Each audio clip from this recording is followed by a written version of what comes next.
parang napansin natin, hindi talaga mawala-wala ang baha sa iba't ibang lugar ng bansa, no? Oo nga. Lalo sa Metro Manila. Metro Manila, matindi. Ano ba ito? Dahil sa overcrowded ba tayo o wala lang sistema ito? Baka hindi gumagana yung flood control project na pinondahan ng bilyon-bilyon. 500 billion pesos yan, no? So, grabe. Oho.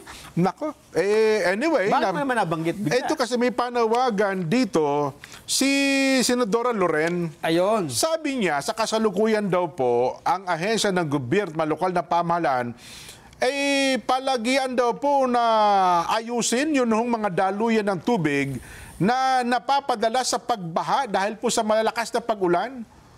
Lagi na lamang nanganganib ang buhay ng tao tsaka yung stranded. Ayon po kay Senadora Loren, dapat ay maging maagap daw po naturang ahensya dahil taon-taon naman talaga binabayo ng ulan at baha ang Metro Manila. Ang kanya pong panawagan, pwede ba suriin ninyo ang kasalukuyang flood mitigation at control projects upang matiyak na epektibo pa rin po ang mga ito.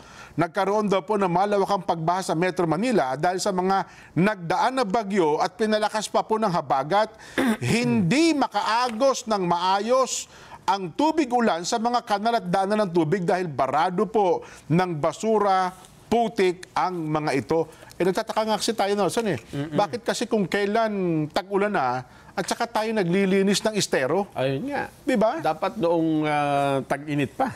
Nung nakaraan, nagreklamo tayo, sobrang init. Ang tindi ng sikat ng araw. Ayun ang magandang panahon ng paghukay. Tama. Sabi nila kasi, hindi natin matyak kung saan ang baha. Kung Nakikita nyo naman sa mababaw. Tsaka kung saan may bara. Sa tambak, di ba? Oo. Alin yung daluyan ng tubig? Kasi yung 500 billion plus na son, yung flood control, buong Pilipinas. Pero sa Metro Manila pala, daang bilyon din ang ginagastos ng MMDA para sa declogging operation lang. Yes. Yan din dapat ang i-audit natin. Bayaan na, tignan natin, ano ha?